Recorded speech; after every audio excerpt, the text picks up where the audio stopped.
Good morning दोस्तों, कैसे हैं आप लोग।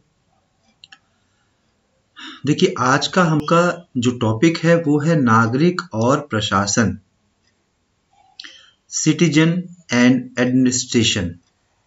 देखिए, अभी तक जो हम लोगों ने पढ़ा है वो असिस्टेंट रजिस्ट्रार पार्ट बी का सेकेंड यूनिट का ये तीसरा पार्ट है।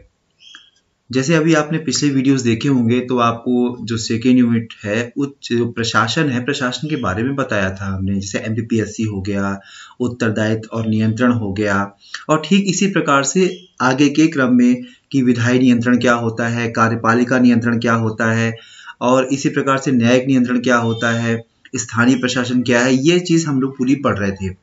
अब हम लोग पढ़ रहे हैं नागरिक और प्रशासन। ठीक है, आप लोग प्लीज इस सभी के एक शॉर्ट नोट्स जरूर बना लीजिएगा, और उस शॉर्ट्स नोट्स रहेंगे आपके, उसमें इस बात का ध्यान रखिएगा कि थोड़ी जगह रहे, और जगह रहेगी आप छोड़ के रखोगे तो कोई भी अपडेट कर सकते हो सकता है आपको कोई नए वीडियो में ज्यादा अच्छी जानकारी, कुछ नई जानकारी मिल जाए, हो सकता है कोई नोट्स में कोई नई चीज मिल जाए, या कोई आप टेस्ट सीरीज, मॉक टेस्ट या कोई ऑब्जेक्टिव देखो, वहां पे एक नई चीज मिले आपको, तो आप उसमें नोट कर सको। इससे जो आपके नोट्स रहेंगे वो फाइनली सब नोट से, सब बुक से, सब वीडियो से बेस्ट होंगे। और आप हमने हमेशा, और हम शायद हर वीडियो में कहते आ रहे हैं कि आपके नोट्स सबसे बेस्ट नोट्स होते हैं, इससे बेस्ट नोट कुछ नहीं होता है।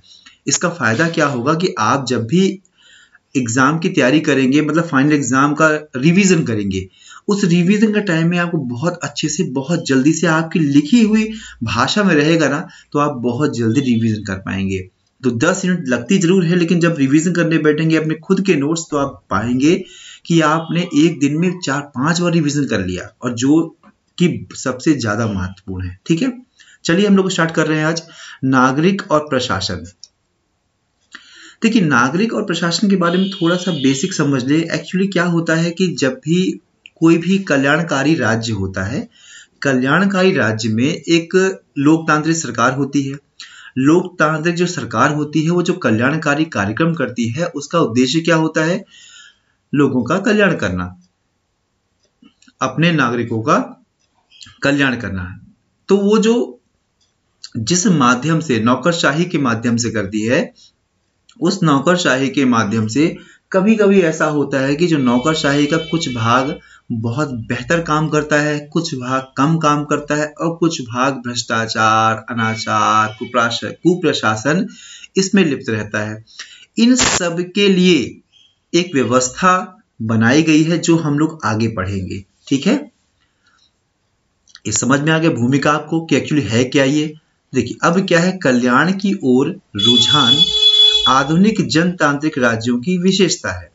अतः राष्ट्र के सामाजिक आर्थिक विकास, मतलब कौन सा विकास कल्याण के लिए करेंगे? सामाजिक भी होगा, आर्थिक भी होगा। सरकार का एक महत्वपूर्ण भूमिका अदा करने लगती है। सरकार होती स्वाभाविक है, नागरिक के लिए सामाजिक और आर्थिक दोनों प्रकार की वो भूमिका अदा करेगी। इसके परिणाम स्वरूप नौकरशाही का विस्तार हुआ है और प्रशासनिक प्रक्रिया में कई गुना बढ़ोतरी हुई है, जिसके कारण सरकार के विभिन्न स्तरों पर लोक सेवकों की शक्ति और विवेकाधिकार बढ़ गए हैं। लोक सेवक द्वारा शक्ति का, देखो अब क्या है, यदि लोकतांत्रिक सरकार है वो क्या करेंगे, लोक सेवकों की शक्ति बढ़ाएंगे, तभी तो वो कार्य कर पाएंगे कि आप ये योजना लागू कर दीजिए, आप पे दायित्व है, या कुछ भी ऐसा है, या अपने विवेक से निर्णय लीजिए, किसको आप दे पाएंगे, पात्र मानेंगे, पात्र नहीं मानेंगे, ये उनके विवेक में आता है। तो जब ऐसा होता है, तो जब शक्तियां बढ़ती हैं तो कहीं ना कहीं उसका दुरुपयोग कुछ हद तक होने लगता है। तो क्या होता है, जो लोक सेवक होते हैं उनकी शक्ति और विवेकाधिकार, ये जो दो पॉइंट है ना, शक्ति और विवेकाधिकार के दुरुपयोग ने उत्पीड़न, अनाचार, कुप्रशासन, भ्रष्टाचार के अवसर खोल दिए हैं। क्यों खोल दिए हैं? जब आप भी समझिए, जब किसी के पास शक्ति होगी, ज्यादा शक्ति आ जाएगी, ज्यादा पावर आ जाएगा, निर्णय लेने की क्षमता उनको दे दी जाएगी कि आप ही निर्णय लीजिए, विवेक आपके हाथ में है, तो उस कंडीशन में बहुत ऐसी स्थितियां देखने को मिलेगी जहां पर वह इसका दुरुपयोग करने लगते हैं। इस प्रकार की स्थिति में प्रशासन के विरुद्ध नागरिकों, अब देखो ऐसी स्थिति यदि आती है तो प्रशासन के विरुद्ध कौन खड़ा होगा?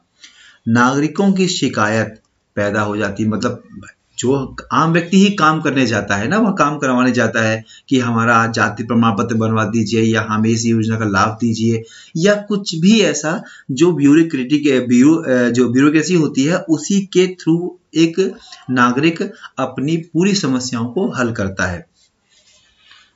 अब चैम्बर कोर्स के अनुसार शिकायत जो होती है पीड़ा का एक आधार है। उनके आधार पर है क्या?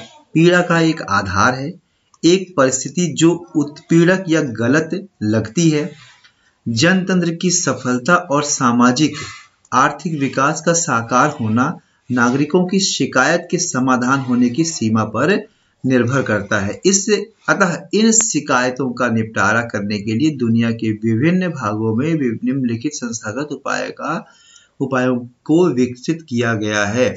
देखिए, स्वाभाविक है जब नागरिक परेशान होंगे तो उनकी शिकायतों को कहीं ना कहीं जब एक बृहद रूप मिलेगा तो जो मुख्य रूप से सरकार होगी वो जागेगी और ऐसे बहुत सारे कानून, ऐसी चीजें बनाएगी जिससे क्या होगा कि उनका निपटारा हो सके, शिकायतें कम आ सके, भ्रष्टाचार कम हो सके, ऐसी कुछ व्यवस्था बनाई जाएगी। तो ऐसी ही कुछ देशों में व्यवस्था बनाई गई जिसमें से एक क्या है, ये ओम्बुड्समैन या लोकपाल प्रणाली। ये ही हम लोग आगे अच्छे से पढ़ेंगे, ठीक है। हमारे सिलेबस में साफ साफ दिया हुआ है ये लोकपाल प्रणाली है क्या ये सब। और एक प्रणाली होती है प्रशासनिक न्यायिक प्रणाली। तीसरी क्या होती है, ये प्राधिकर्ता वाली। ये तीन होती हैं जो विभिन्न देशों में अपनाए गए हैं। अब थोड़ा सा हम इसकी इतिहास लेके चलते हैं कि एक्चुअली ये क्यों शुरू हुआ, क्या कहाँ से शुरुआत हुआ, किस देशों ने इसकी शुरुआत की, इसको क्या कहते हैं, इस विषय में हम लोग थोड़ा सा समझने की कोशिश करेंगे। देखो, नागरिकों की शिकायतों का निपटारा करने के लिए दुनिया की सर्वप्रथम जनतांत्रिक संस्था कौन सी है? सबसे पहले जनतांत्रिक संस्था स्कैंडिनेवियन इंस्टीट्यूशन ऑफ ओम्बुड्समैन। इसको बहुत अच्छे से याद कीजिएगा, ये बहुत इंपॉर्टेंट है नाम, ठीक है, ये एग्जाम पे आ सकता है। अंतरराष्ट्रीय ख्याति प्राप्त विद्वान डोनाल्ड सी रोवाट के अनुसार प्रशासन के अनुचित कार्यों के बारे में एक औसत नागरिकों की शिकायतों का निपटारा करने के लिए यह एक अद्वितीय रूप से उपयुक्त संस्था है। मतलब बिल्कुल बहुत बेहतर संस्था ये बनी है जहां पर नागरिकों की जो शिकायतों का निपटारा होता है, ठीक है। आप समझ गए पहली संस्था कौन सी हो गई? सबसे पहली कौन सी? Scandinavian institution of ombudsman. ये कहां और शुरुआत कहां से हुई? सर्वप्रथम कहां से? स्वीडन में 1809। ये बहुत अच्छा फैक्ट है, 1809 याद कर लीजिएगा और स्वीडन याद कर लीजिएगा और ओम्बुड्समैन याद कर लीजिएगा, ठीक है। ये ओम्बुड्स क्या है? एक स्वीडिश भाषा का शब्द है। यह किसी दूसरे व्यक्ति के प्रतिनिधि या प्रवक्ता के रूप में काम करता है। डोनाल्ड सी रोवर्ट के अनुसार ओम्बुड्समैन वह अधिकारी है जिसकी नियुक्ति प्रशासन और न्याय कार्यों के विरुद्ध शिकायतों का निपटारा करने के लिए किया जाता है। समझ रहे हो आप? मतलब ये एक ऐसी संस्था है जहां पर क्या होता है, शिकायतों का निपटारा किया जाता है। स्वीडन का ओम्बुड्समैन नागरिकों के निम्नलिखित मामलों की शिकायतों का निपटारा करता है। कौन कौन सी शिकायतें हैं? पहला, प्रशासन का अधिकार का उपयोग, सरकारी सत्ता तथा अधिकार का उपयोग। मतलब हो सकता है जो प्रशासन में जिसको सत्ता प्राप्त है वो सरकारी सत्ता का दुरुपयोग करे, अपने अधिकारों का दुरुपयोग करे, वहां ये हो सकता है। और दूसरा, कुप्रशासन अर्थात लक्ष्यों को प्राप्त करने में अकुशलता, घूस की मांग।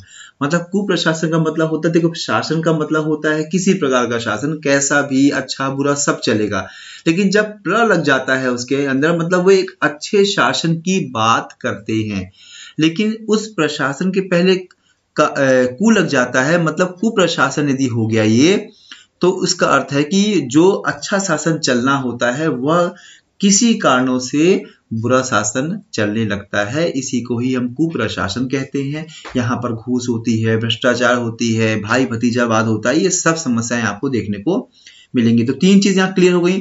पहले तो 1809 हो गया आपका, ये स्वीडन हो गया, और स्कैंडिनेवियन जो इंस्टीट्यूशन है इसके उसको विषय में आपको याद रखना, 3-4 चीजें बहुत अच्छे से याद करनी है, ठीक है। चलिए अब आगे बढ़ते हैं हम लोग। एक काम क्या करते हैं, ये प्रशासनिक भ्रष्टाचार अर्थात काम करने के लिए, मतलब कहीं ना कहीं प्रशासनिक जो भ्रष्टाचार है उसको बढ़ावा दिया जाता है। भाई भतीजावाद जो हमने अभी बताया ना, भाई भतीजावाद, मतलब ये हमारे फेवरेट हैं, हमारे घर के हैं, हमारे परिवार के, हमारे दोस्त हैं, इनको पहले हम प्रयास करें, जो वास्तव में पात्र व्यक्ति है उनको हम ये नहीं दें। यदि ऐसा होगा तो ये कहलाता है पूरा भाई भतीजावाद। समझ गए आप लोग? हम आशा कर रहे हैं कि समझ में आ रहा होगा। यदि आपको नहीं समझ में आ रहा तो प्लीज आप लोग जरूर हमें कमेंट्स करके आप बोल सकते हैं, ठीक है। चलिए, अब क्या है, एक कारण और होता है अशिष्टता, अर्थात विभिन्न प्रकार का अभद्र व्यवहार। ये क्या है, आपने देखा होगा अक्सर कोई वृद्ध हो गया, गरीब हो गया, ऐसे लोग यदि अपना काम करवाने जाते हैं तो जो वहां के अधिकारी बैठे होते हैं, चाहे वह एक क्लर्क लेवल का हो या कोई काम करने वाला उच्च अधिकारी हो, वहां आपने ध्यान दिया होगा इस चीज को कि बहुत वो अभद्र भाषा का उपयोग करते हैं। चले जाओ यहाँ से, अभी क्यों आए हो, दूर बैठो, या विभिन्न प्रकार के अपशब्द आपको सुनने को देखे होंगे, मिले होंगे, आपने देखा होगा खुद। तो वह स्थिति भी आती है। तो इन सब के लिए ही वह चीजें बनाई गई है। इसमें क्या है, स्वीडन में ऑम्बुड्समैन की नियुक्ति संसद द्वारा 4 वर्ष, देखिए स्वीडन में क्या स्थिति है, 4 वर्ष के लिए कार्यकाल के लिए की जाती है। उसे मात्र संसद द्वारा उस पर अपना विश्वास समाप्त होने के आधार पर हटाया जा सकता है। मतलब यदि संसद को लगे कि यह अच्छा काम नहीं कर रहा है, विश्वास पात्र बहुत बेहतर नहीं है, तो उस कंडीशन में क्या होगा, उस कंडीशन में ऐसा किया जाएगा कि इसको हटा दिया जाए। तो वहां पर क्या है, 4 वर्ष की नियुक्ति हो गई, और यदि केवल तब हटाया जाएगा जब संसद को विश्वास हो जाएगा कि ये अपना काम बेहतर नहीं कर रहे हैं।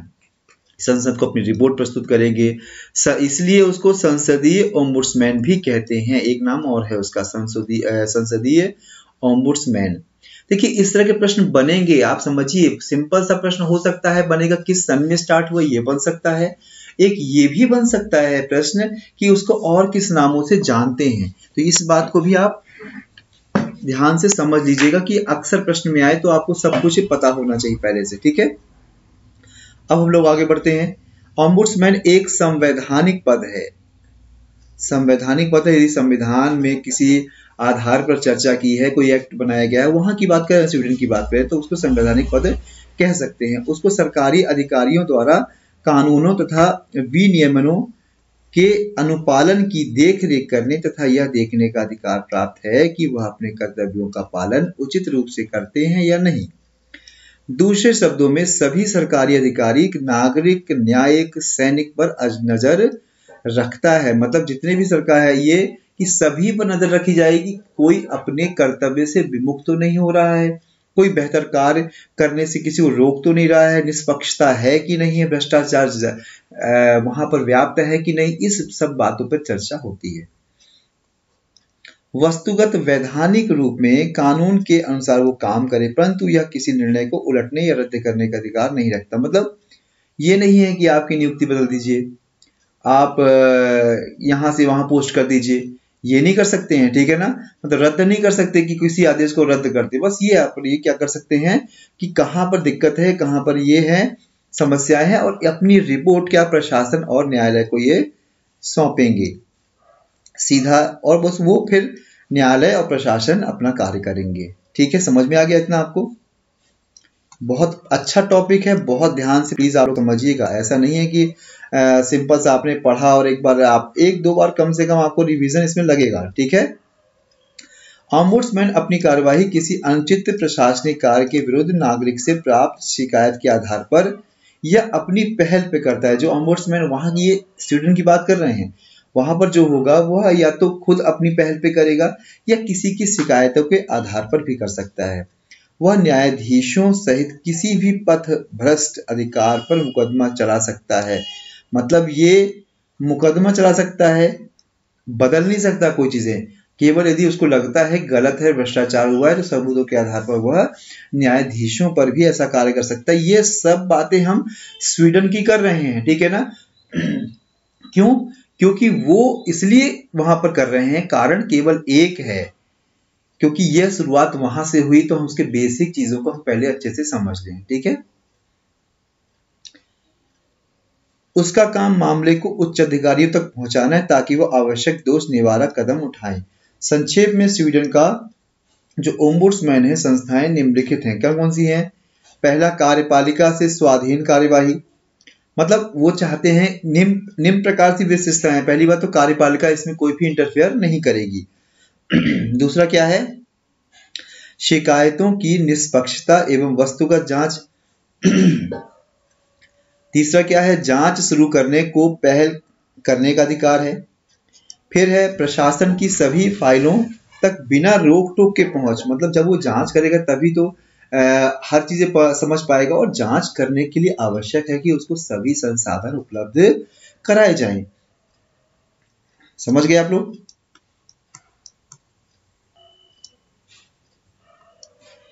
और क्या होता है वहां पर? कार्यपालिका के विपरीत संसद को रिपोर्ट करने का अधिकार है, मतलब कार्यपालिका को नहीं करेगा ये, किसको? संसद को रिपोर्ट करेंगे। ओम्बुड्समैन की संस्था विधायिका के पटल पर कार्यपालिकाओं पर, मतलब विधायिका के प्रति, जो विधायिका होती है, संसद होती है, उसी के प्रति जवाबदार होती है। इसे वहां पर वो कार्यपालिकाओं के द्वारा जो भी समस्याएं होती है वहां पर वो वहां रखती है।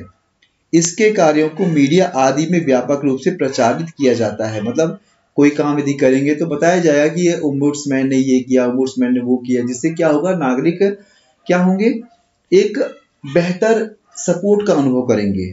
ठीक है।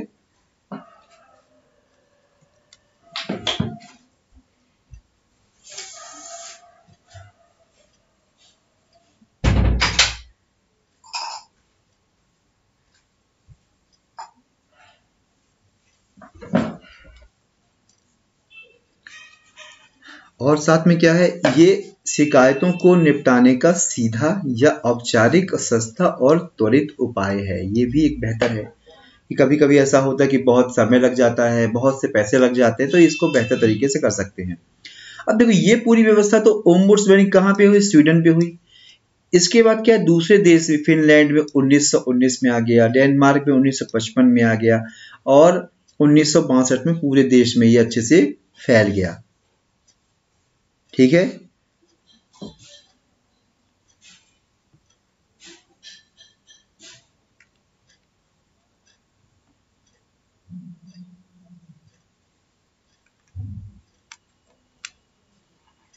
हेलो।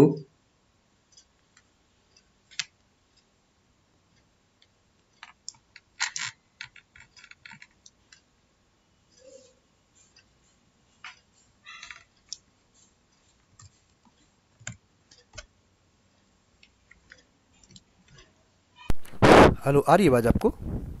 हेलो। देखिए, जो ओम्बुड्समैन की संस्था है ये सब जगह फैल गई। 1962 में न्यूजीलैंड ने संसदीय जांच आयुक्त जो थे, तो उन्होंने भी एक पार्लियामेंट के रूप में अपनाया। ग्रेट ब्रिटेन में भी अपनाया गया। 1967 में स्थापित किया गया। ये 40 से अधिक देशों में इन्होंने ये ओम्बुड्समैन की व्यवस्था को अपनाया गया है। फिर डोनाल्ड सी एक वहां पर है, उन्होंने कहा कि नौकरशाही के आतंक के विरुद्ध जनतांत्रिक सरकार की दीवार, जबकि गेराल्ड ई डेकिन जो कैडेन है उन्होंने क्या संस्थागत जन चेतना कहा है इसको।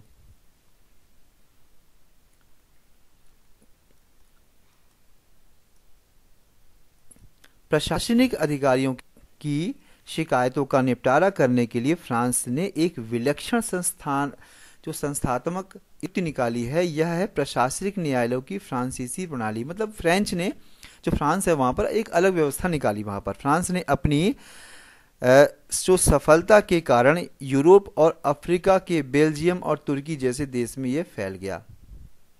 कहीं ना कहीं यदि अच्छा काम हुआ तो वो भी एक संस्था आगे जगह फैलने लगी। नागरिकों की शिकायतों को निपटाने के लिए पूर्व सोवियत संघ, चीन, पोलैंड, हंगरी, ये सब जितने भी देश हैं, इन देशों ने भी ये नीति का अलग से अपनी कोई जो युक्ति है उसका निर्माण किया। इन देशों ने जो मुख्य थे उसको प्राधिकर्ता कहा, मतलब अलग अलग है। देखिए, आपने ध्यान दिया होगा हमने शुरुआत में 3 चीज़ें पढ़ी थी। पहली तो ओम्बुड्समैन पढ़ी थी, जो क्या है, ये ओम्बुड्समैन, ये देखिए यहाँ पर स्वीडन और बाकी 40 देशों ने अपनाया। दूसरा क्या है, ये सिस्टम ऑफ एडमिनिस्ट्रेटिव कोर्ट, ये सेकेंड पॉइंट है। ये सेकेंड के लिए कुछ देशों ने अपनाया, फ्रांस ने अपनाया या बाकी ने अपनाया। और ये तीसरा है, ठीक है, तीसरा पार्ट किसने अपनाया है, ये प्राधिकर्ता शब्द है। ये सोवियत संघ, चीन, जितने भी समाजवादी देश है उन्होंने ये चीजें अपनाई, ठीक है। अब देखिए भारत में भ्रष्टाचार रोधी कार्य तंत्र, ये अब हम लोग कहां पहुंच गए हैं, इंडिया में, ठीक है, ओके। इसमें क्या दिया हुआ है, अब हम अभी तक देखिए जितने भी कार्य हुए हैं वो भ्रष्टाचार को रोकने के लिए हुए हैं। विदेशों में 3 प्रकार की व्यवस्था बताई गई। पहली आप स्वीडन में है जिसे ओम्बुड्समैन कहा गया, दूसरा फ्रांस में है, फ्रांस जैसे देशों में है जिन्होंने अपनाया है, वो क्या है, उसको कहते हैं हम लोग फ्रांसीसी प्रणाली भी कह सकते हैं या प्रशासनिक न्यायालय वाली भी प्रणाली कह सकते हैं। तीसरा क्या है, तीसरा है प्राधिकर्ता। जो प्राधिकर्ता है, इस तरह की चीजें कहां पर हैं, समाजवादी देशों में है, जैसे सोवियत संघ हो गया, चीन हो गया, या इस तरह के देश हो गए, ठीक है। अब हम लोग मेन आ रहे हैं भारत में भ्रष्टाचार रोधी कार्यतंत्र, ये बहुत इंपॉर्टेंट है। अब आप बहुत अच्छे समझिएगा, नागरिकों की शिकायतों को निपटाने के लिए, भ्रष्टाचार को रोकने के लिए भारत में विद्यमान वैधानिक और संस्थागत ढांचों का निर्माण हुआ है। क्या क्या हुआ है देखिए, उसमें ये बताया गया है कि कुछ नियम बनाए गए। लोक सेवक जांच अधिनियम 1850, भारतीय दंड अवस्थापन 1860, विशेष पुलिस अवस्थापन 1941, दिल्ली पुलिस अवस्थापन अधिनियम 1946, भ्रष्टाचार निरोध अधिनियम 1947, जांच आयोग अधिनियम 1952, अखिल भारतीय सेवा आचरण नियम 1954, 55 और 56, ये केंद्रीय लोक सेवा के लिए है, ये रेलवे के लिए है। केंद्रीय जांच ब्यूरो, ठीक है, 1903, सॉरी 1903 नहीं है, ये थोड़ी गलत है ये, ठीक है ना, ये रिसेट होगा इसमें, एक बार ईयर चाहिए कंफर्म कर लीजिएगा, लेकिन ये 1903 नहीं है, ठीक है। सतर्कता, केंद्रीय सतर्कता आयोग, राज्य सतर्कता आयोग, भ्रष्टाचार में राज्यों में भ्रष्टाचार रोधी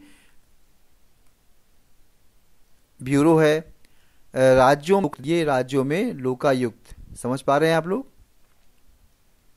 राज्यों लोकायुक्त, मंडलीय सतर्कता आयोग, जिला सतर्कता अधिकारी, राष्ट्रीय उपभोक्ता विवाद एवं निपटान आयोग, अनुसूचित जाति एवं जनजाति आयोग, SC/ST एक्ट जो एक्ट है उसी के तहत आयोग बना था।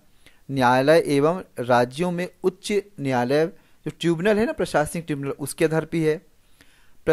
मंत्री परिषद सचिवालय का जन शिकायत के निदेशालय 1988, संसद और इसकी समितियां, देखिए ये 1963 है, ये 1963 है, सॉरी ये 1963 है, ठीक है ना।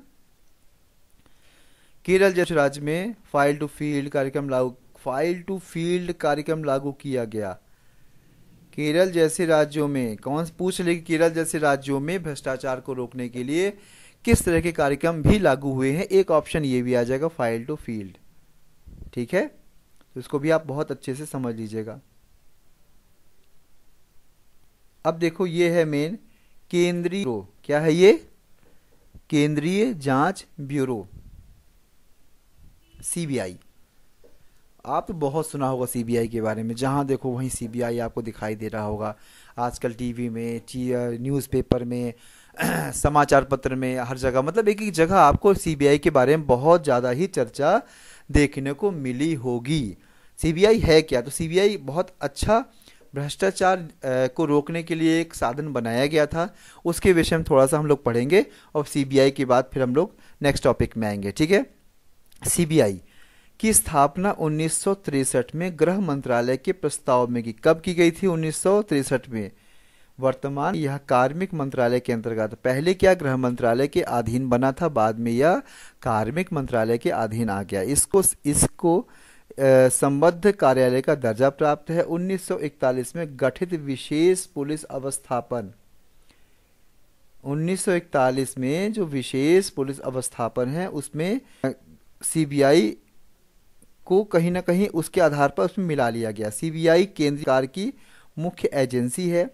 भ्रष्टाचार रोकने की ईमानदारी प्रशासन की ईमानदारी रखने यह महत्वपूर्ण भूमिका अदा करती है। यह केंद्रीय सतर्कता आयोग की भी सहायता करती है। मतलब सीवीसी है ना, आगे पढ़ेंगे हम लोग सीवीसी, उसके लिए भी यह बहुत सहायता कार्य करती है। विशेष पुलिस स्थापन सीबीआई का प्रभाग राज्य पुलिस बलों का संपूरक है।